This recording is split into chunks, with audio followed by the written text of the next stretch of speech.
I'm not going to waste any of your time in this video. If you knew you were going to die a year from now, how would you live your life? What social media platforms would you use, if any? What would you do for a living, if anything? How would you want to be remembered? How would being that close to your own death change how you live? I've been asking myself these questions a lot lately. I don't know, it's probably because I've stopped distracting myself. You guys know I stopped smoking, and all the other distractions in this external matrix just hasn't really been calling out for me. I live in London, a society where people live to work. When they're not working, they're distracting themselves from their miserable existence with drugs and partying and a whole lot of other shit that they try to shove down your throat. Consume. I've just been here. The first thing I do when I wake up for my deep work, I wake up around 5 a.m. these days, and I'm just sitting with myself, man. Not meditating, not reading, just pondering on that one question alone. This has been my life for the past week. How would I live if I knew I was going to die soon? And then I think, well, I'm not going to die. I'm 22. I'm only 22. And then that thought is quickly countered by, if only old age was a common way to die. It's not.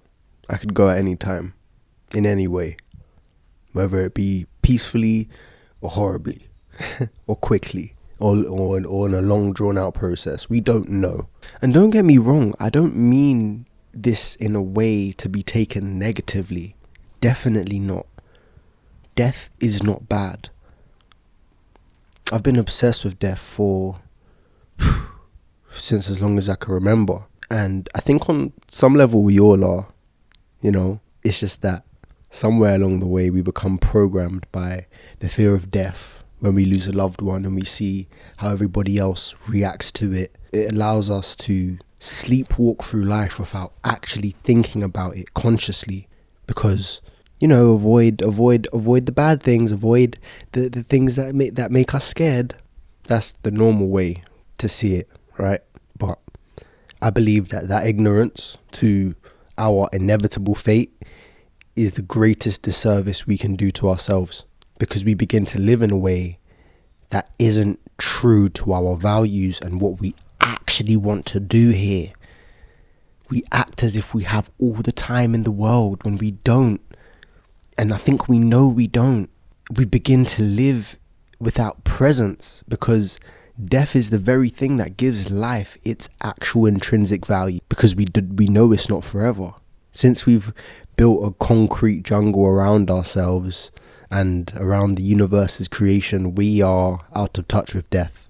Think about it. If we were, on a farm or living as hunter-gatherers still, we would see countless life cycles go by in nature.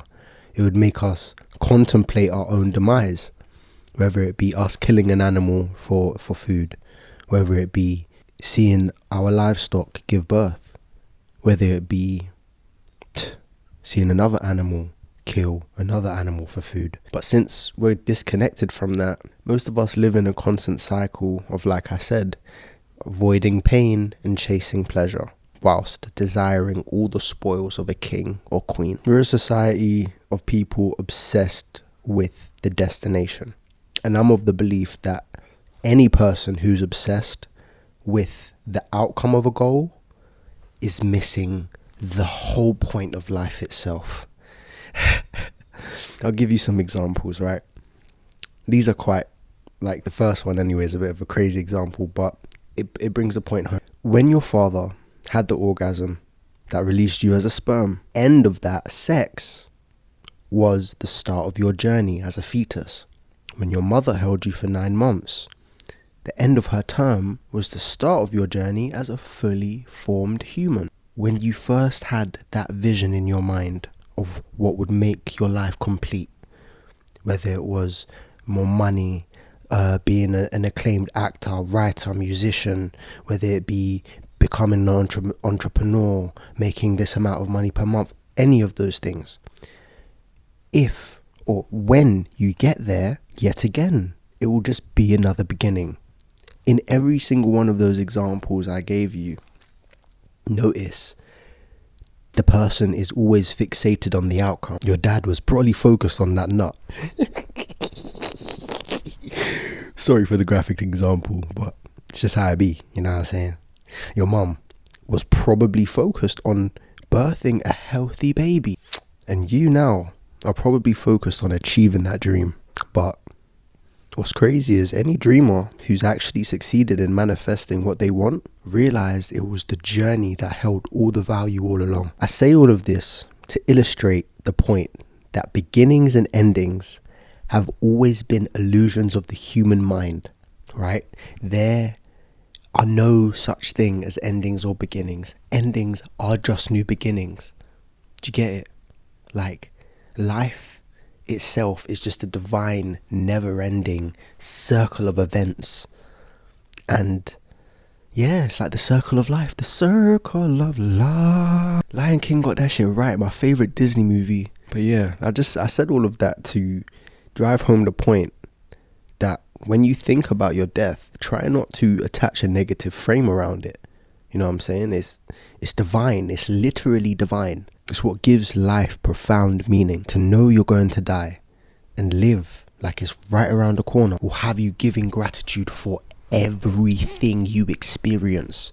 I swear, I've only been contemplating this for about a week or so. Genuinely, I've been giving gratitude for every step I take, for every breath I breathe, for every bite of food I taste, for every blade of grass I have the privilege to experience and share this existence with. Not even to mention the fucking shit like your bed and your shelter and this piece of magic that you're literally watching this stranger talk through. It's absurd. I'm sorry, it's absurd. Like, all of it is absurd. Life itself.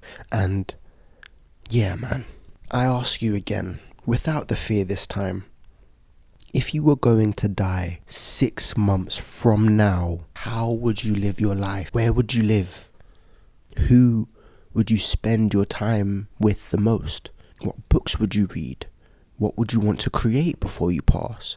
How would being that close to your own death change the way you live, my guy? Now, if you want this video to do something for you, instead of you just mindlessly consume it and then go about the rest of your day sleepwalking through life, like I said again, like, I suggest you to pause it right now.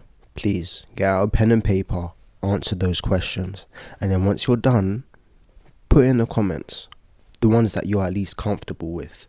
And if you see some ones that resonate, add it to your list. The reason I'm saying that is because I want to start a community, a conversation of people who are consciously taking life by the neck and bending it to what they want to truly do. We're not slaves anymore. As soon as you realize this shit and you're out of that sleepwalk state and then you don't do something, you are consciously choosing ignorance. You are consciously choosing denial. So please do that, my loving awakened one. Cheers. Now, for the rest of this video, I would like to give you 3 ways of how this contemplation has changed how I interact with my life, in hopes of giving you some insight of how to show up in your truest form, you know? So the first one is changing my relationship with social media usage, for sure. The other day, I was scrolling on TikTok when I came across this website. It was something someone created.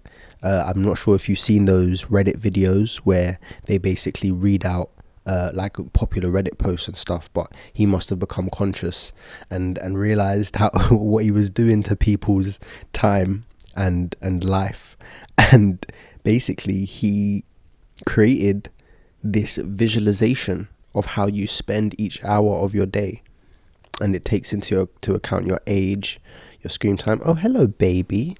Say hello, guys. He just wanted to quickly say hello, Shira.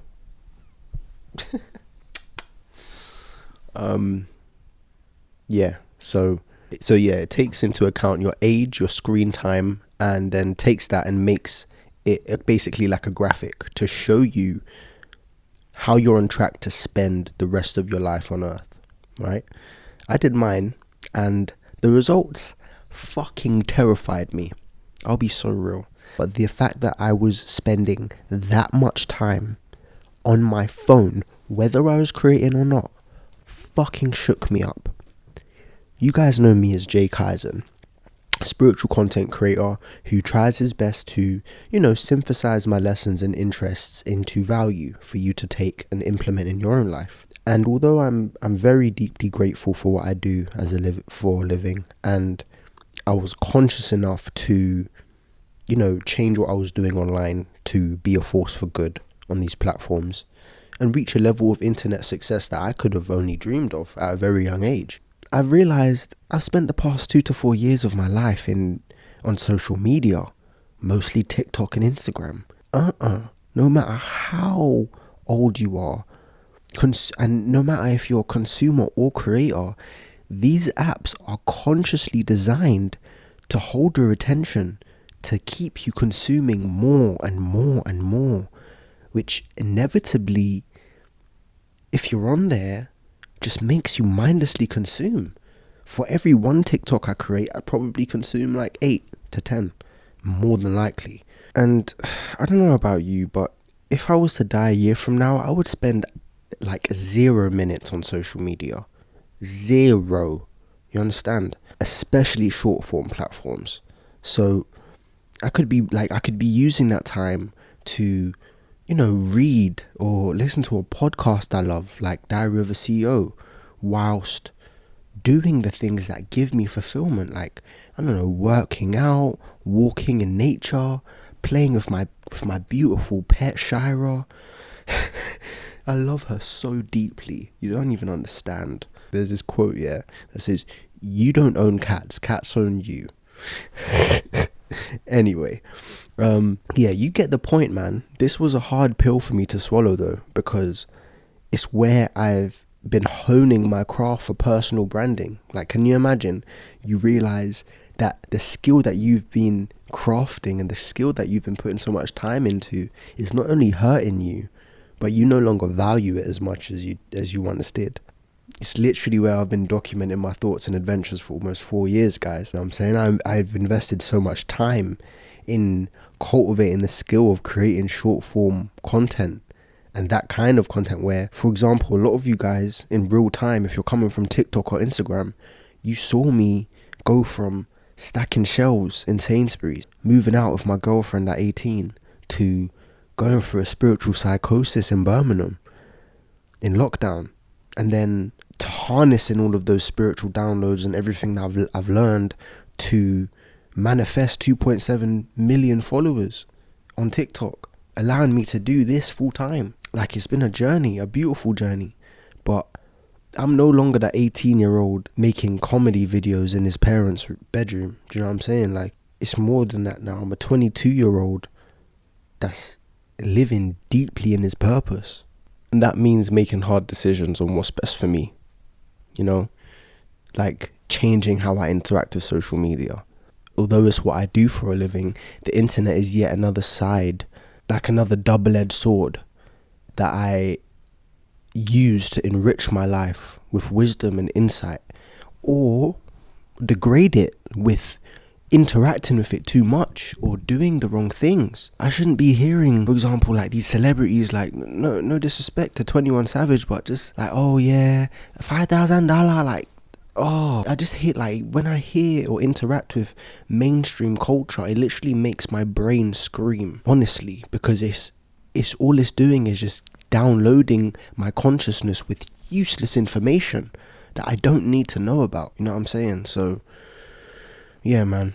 So let me share with you 3 packs that I've made specifically towards social media to use this double-edged sword in a way that benefits me and my audience. The first thing is I only use social media to create something of value, only. Although I'm doing this to an extent already, it isn't always the case on my short form platforms, like I said, I could sometimes be creating 1 TikTok but consuming like 10. just because of how the app is set up. Do you know what I'm saying? And sometimes I find myself just getting sucked down the whole of like being relatable for views. Fuck that now. Like, I can't lie. It used to get me views and it used to get me exposure, but now that I have the amount of followers that I do, I don't need to do that shit. It's just an old work habit, you know what I mean? And like, I'm changing that. The way I want to be known now, whenever you see my face on your TL, on your timeline, I want you to leave with a piece of content that, you know, expands your worldview, or at the very least just makes you learn something new. You know what I'm saying? Or changes your perspective on something. Value. Like, I'm fascinated with the realms of health, spirituality, creativity, the human condition. Like, it gives me genuine fulfillment to talk about these things and improve my life, and then share my insights through, you know, making something creatively that conveys that message or teaches that lesson. Do you know what I'm saying? Yeah, man. Even like for you, I don't know if you have a business or social media, because it is a powerful marketing tool to get that product or that service to the right people. But even in the way I promote my business, value wins every single time. If I'm doing an ad for another brand that I use, or if I'm doing an ad for my businesses, always add value in there, and they always do better. More than just direct sales. Hey guys, you should buy this. Like a fucking TikTok shop shit. That's another thing I hate. TikTok shop. The commodification of TikTok. Oh Lord. Anyway, not to bitch on TikTok too much, because I did that a bit in the last episode too.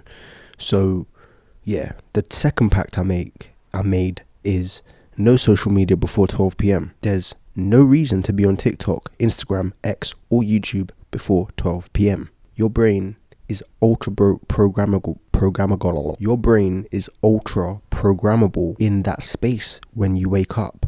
Use it on the things you truly want to be doing that align with your values. For me, right now, that's doing deep work. Deep work is things, the highest leverage tasks make everything in your life move forward. This podcast is one of those things. I'm not going inconsistent again like I was last year.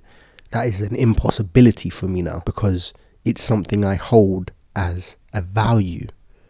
I align with it. Deep work is writing these podcasts, filming these podcasts, writing newsletters, reading, meditating, all of those things. That crucial time when I wake up is used on the things I want to be doing. Do you understand? If you wake up, the times that I've woken up and I've like went on my phone and been consuming other people's lives, it literally gives me a pit in my stomach even thinking about it, because of how depressing I feel afterwards. I just feel this like heavy haze of my head that I've basically ruined my beautiful quiet state of mind for other people's lives. It's horrid. Third thing, and this is a practical thing you can take away from this if the other things weren't as practical enough: optimizing my phone for minimal distractions. As I said before, your phone and the apps on it are literally engineered by people who specialize in capturing and sustaining human attention.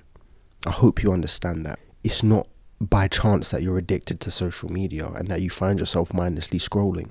People that's worked for literal gambling casinos and things of that nature are hired by Zuck and the rest of them to make their apps as addicting as humanly possible. Why? The more you scroll, the more ads you consume. The more ads you consume, the more you buy. The more you buy, the more they make. Simples. Money as per. So yeah, they use a mixture of color and layout to trick you into depleting all your dopamine on shit that you don't want to be doing. Like, it's crazy, because that means it's on us to find ways to undo their engineering, so we can get back to using the tool and not the tool using us. The iPhone is a beautiful invention. I'm using that using this to film my podcast right now. What I could be doing, what I would usually be doing, especially around this time last year, is on it, just scrolling, especially in the mornings. You know what I'm saying? Because like I said, it's easy to do what you were doing right before you go to bed last night. So yeah, man, we need to get back to using the tool, not the tool using us. You want to know how I do it? Because it's brutally effective, but it may just take all the enjoyment out of using your phone. But it is so effective. Turn your phone to grayscale. Turn your phone to grayscale in the days, and then turn your phone to basically like red scale at night. So go to accessibility on your phone, and then there's this like thing of in displays, and you can change the colors of your phone. And during the day, like no matter what you're doing, you can see everything on it, but it makes it 100 times less stimulating, because you aren't tricking your caveman brain into clicking on things before you consciously register what it is. You think they just made notifications red for no reason? They like, it's so your brain goes, ooh, berry. Sorry, but that's literally what it is. It's you go to pick a berry off of the metaphorical tree. You go to do it, but it's right there, so you just click it. Do you know what I mean? And yeah, man, that's really the only tip you need to kind of do this and get back to feeling like you're in control of your social media use again. The reason social media is the main threat towards living a fulfilling life, and that's why it's first. Really quickly, the reason why I said red at night is because night shift is good, but it's not as great as as just putting your phone on like red display at night, because when you go on red display, it eliminates all the blue light basically, and it will allow you to use your phone without having sleep complications later on. But yeah, that's for another episode. So now the next contemplation is on optimizing your health. Health is the thing that separates life from death itself. Most of us have health as a priority. Health is the thing that separates life from death itself. Like, most of us don't have health as a priority, yet it's the foundation of which we live our whole life. And it dictates the amount of money we make, since it's directly tied to our feeling of abundance, right? How are you able to feel any external abundance when your inner resources are completely depleted, and you're living in a state of lack, right? You ask any billionaire on what you can do to increase your income, they'll say focus. And how can you focus without ensuring your mental health is sharp, right? Health is the foundation of it all. Your physical, your mental, and your spiritual health. That's why, for me, if I'm going to die 6 months to a year from now, health is on top of it all. And health is such a broad category, right? So how do we just optimize all of health, right?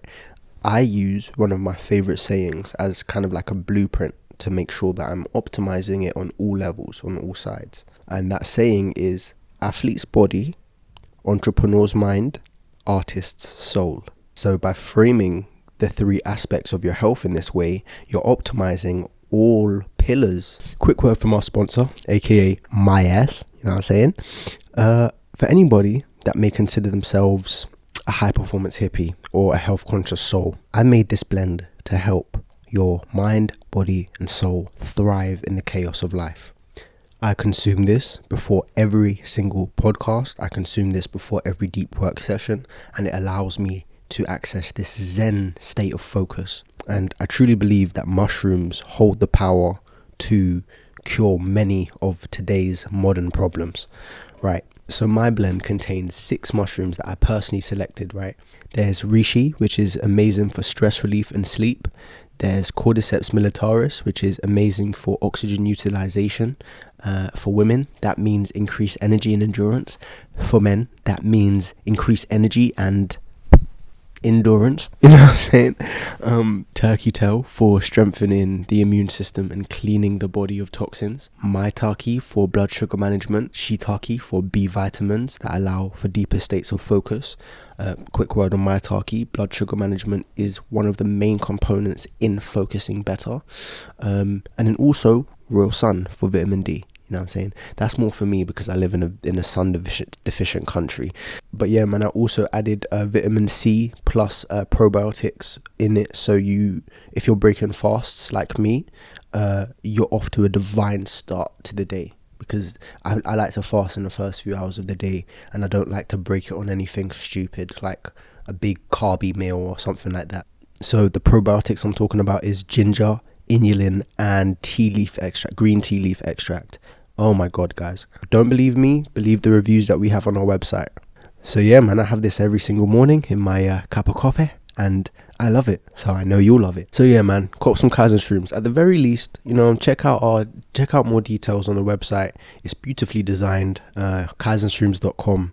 P.S. It was my beautiful girlfriend that made the beautiful website. Shout out Ems. She's sleeping right now in the other room. Yeah, man, you gotta love a divine union. Love you, babe. Anyway, back to the episode. How to achieve an athlete's body. I heard this quote, and it's always irked me. Every time I wasn't working out, every time I felt unfit, this quote was run in the back of my mind, and it's by Socrates. It is a shame for a man to grow old without seeing the beauty and strength of which his body is capable. So true though. So that's pure wisdom. So when I was writing this podcast, I realized I could do a complete biohacker's guide to optimizing performance.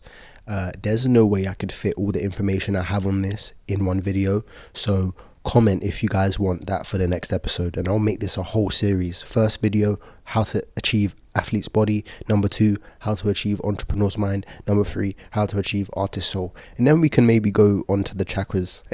Anyway, guys, you have to understand, like I said, abundance starts on the inner reality. That's the only route, that's the only way, that's the only route to get to abundance on the outer. Law of correspondence. We always talk about this. It starts with cultivating our inner resources. If I had 6 months to live, why the fuck would I ever go on a hedonistic binge of shit that makes me feel good in the moment, but then really, really depletes me for the next 5, 6, 7 days? Just for that one. That's not sustainable. And that's not smart. That's not intelligent, right? So, of course, life isn't black and white. We are going to go on hedonistic binges and be a bit disobedient to ourselves at times. But if we are truly living like we are going to die very soon, we wouldn't. When I wasn't exercising or sleeping right or eating good, I was stuck in a miserable existence, and I wasn't focusing on anything in life. It was... well, anything in life that actually mattered to me anyway. And yeah, man, there's no point in even talking about manifestation, visualization, any of that stuff until you become someone who treats their inner temple with love and reverence and respect. That's the minimum. And guys, I'll be honest, it's so simple. This overly commoditized world will break it down into 700 sections and overcomplicate how to achieve a beautiful inner temple, an aesthetic body, a body that's worthy of respect and health, longevity. All they have these set up in different subjects and sections to distract and confuse you. But I promise you, it's very simple. You just need to focus on 3 things: training, sleeping, and eating/hydrating properly. It will change your life. Do those 3 things, it will change your life, and you will be another person spouting off about how health is so important and blah blah blah blah blah blah. I guarantee it. I guarantee it. Anyway, I was one of those people who said gyms were boring, and I was on my phone scrolling before bed, eating hella fast food, fizzy drink, all of that shit, and those are all symptoms of being programmed into weakness. Unfortunately, we live in a society that says if we don't partake in these things, life isn't worth living. Like having chocolate and having these high dopamine snacks and activities and substances. If you don't do those things, life isn't worth living. That's what society would have you believe.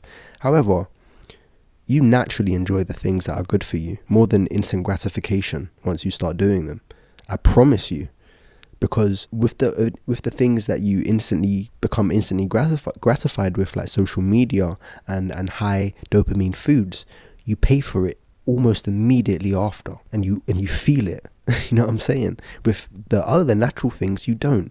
You feel more enriched afterwards. You feel more like you want to do more. So this isn't coming from somebody who's always been a health freak.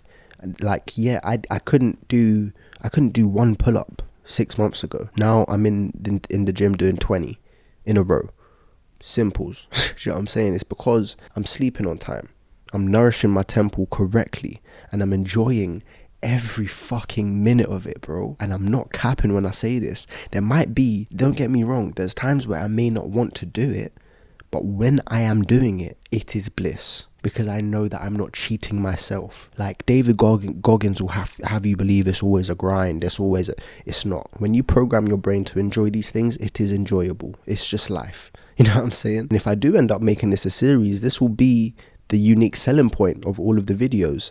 It's going to optimize it for enjoyment, so you can enjoy doing these things and it's not a grind. Because the man who loves walking will walk further than the man who loves the destination. We've heard this before, and it's again sacred wisdom. Then there's number 2, how to achieve an entrepreneur's mind. So the question you have to ask yourself here is, how do I keep an open and calm mind that's focused on what matters? That's it. That's what your mind's function is to do, to be open and be calm and be focused on what actually matters in your life, right? A mind is like a parachute. It doesn't work if it's not open. Do you know what I'm saying? You need it to be able to receive other people's perspectives and receive things from life that will allow your creativity to blossom and allow you to use life as a muse for your work. You know what I mean? So number 1, stress management, defo, and that kind of ties into health as well. Number 2, time management. And number 3, learning. Simples. It all comes down to 3 things for me. Again, this could be a whole bloody podcast, but you guys let me know in the comments if you want 3 eps, me going deeper on this, because this is, anyway.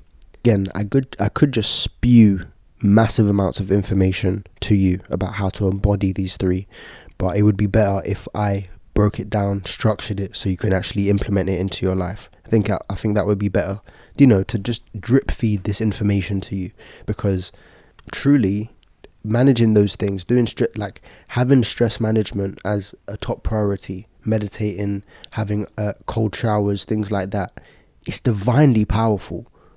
And it took me years to cut through the bullshit to simplify it and actually take action on it. So yeah, man, please do let me know. If I get enough comments and likes about it, then that will be the next few episodes, going in on how to achieve an athlete's body, an entrepreneur's mind, an artist's soul. Okay, right. And the last bit is how to achieve an artist's soul.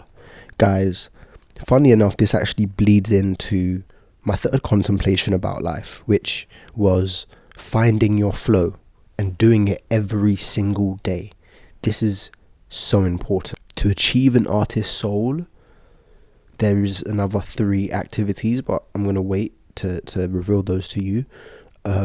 Before anything else, please find the thing that gets you in the zone. More than anything else, in this world, there is something that you do every single day, or it actually may not be every single day. It could be every single week. Maybe you've just completely lost contact with it. But there is something that puts you into a deep state of focus where time doesn't exist. You need to work towards making that a living. Therefore, your work becomes your play. Guys, insanely powerful. This should be the central focus of your life. If you didn't have a purpose for life, here you go.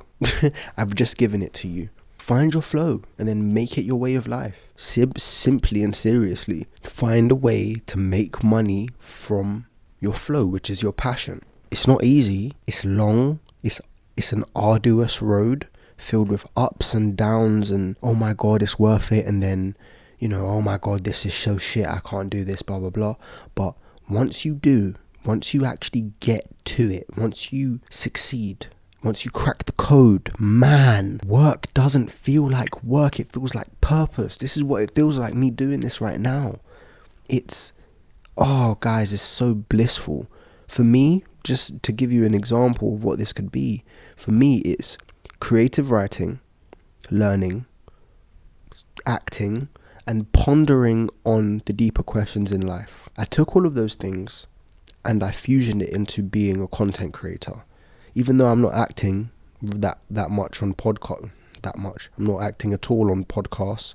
I'm acting on TikTok when it comes to my sketches and stuff. It's something that I find a lot of passion in. I feel so passionately about this subject of people finding flow. I'm currently working on something to help my fellow dreamers start on that journey to monetizing their flow and raising their vibration enough to get to that desired reality. You know, it's crazy because once you find yourself, like I can't even think of more of a higher honor than doing that for a living and helping people find their flow and then do that for the rest of their life. It's the way you find your true self. You find your true self in that journey of the ups and the downs and the fucking sleepless nights and the wanting it and the not having it. That is like all of that. The journey of getting there creates somebody you've always wanted to be. So yeah, man. And when I say like you find your true self in that journey, just to be clear, you free your mind from all of those self-sabotaging beliefs. You learn how to biohack your performance to feel the best you've ever felt. You learn the secrets of the entrepreneur's mind because you have to. And of course you gain an artist's soul because you are just setting the intention of showing up for yourself, and so your health skyrockets, you know?